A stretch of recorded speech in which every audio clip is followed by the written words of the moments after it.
आज चाहिँ day 2 of trying to start our own cafe. Day 1 मा हामी पुरै क्लुलेस भएपछि डे 2 मा चाहिँ हामीलाई हेल्प गर्नको लागि इन्टेरियर डिजाइनर साथी आयो र प्लम्बिङ र इलेक्ट्रिसिटीको लागि राम्रोसँग उसले दाइहरूलाई काम सम्झाइदियो। आज चाहिँ मेन हाइलाइट्स भनेको हाम्रो रुममा पेन्ट भयो। पेन्ट भइसकेपछि त यो रुमको मुहार नै अर्कै जस्तो देखिएको थियो र हामीमा जाँगर नै नेक्स्ट लेभलको आइसकेको थियो।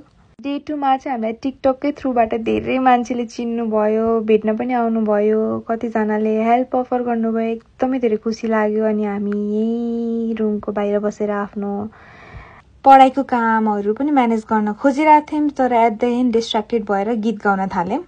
आजको दिन बल्ल हामीलाई यो स्पेस अलि आफ्नो लाग्न थालिरहेको थियो, तर काम सुरु गर्नुभन्दा अगाडि नै हामीले ठुलो मिस्टेक गर्यौँ जस्तो हामीलाई लागिसक्यो।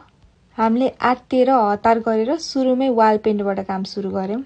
हामीलाई सिलिङमा धेरै पैसा खर्च गर्नु थिएन, अनि सिलिङमा के गर्ने भनेर कन्फ्युज हुँदै पहिले सुरु वाल पेन्ट गर्यौँ। वी स्टिल डोन्ट नो हामीले अब यो सिलिङमा के गर्ने भनेर। फल सिलिङ, तिबेटियन फ्ल्याग र त्यो जुटको बोरा बाहेक हजुरसँग के अरू आइडिया छ भने प्लिज सजेस्ट गर्नु होला सिलिङमा के गर्न सकिन्छ। दिउँसोको सबै कामको क्लोजिङ भइसकेपछि साँझ चटर बन्द गरेर हामी भाइब गर्दै त्यहीँभित्र गीत गाउँदै नाच्दै बसिरहेको थियौँ। त्यत्तिकैमा हामीलाई भेट्न 3 जना साथीहरू आउनुभयो टिकटकबाटै चिनेर। उहाँहरूले हामीलाई एकदमै धेरै सपोर्ट र मोटिभेट गर्नुभयो। एटलिस्ट ट्राई गरिरहनु भएको छ भनेर हामीलाई झन् धेरै इन्करेज गर्नुभयो। हामी त एकदमै धेरै खुसी भयौँ। अनि एट द एन्ड घर फर्किएर सबै दिनभरिको कुरा मम्मीलाई सुनाएपछि हाम्रो दिनको यसरी नै एन्ड भयो।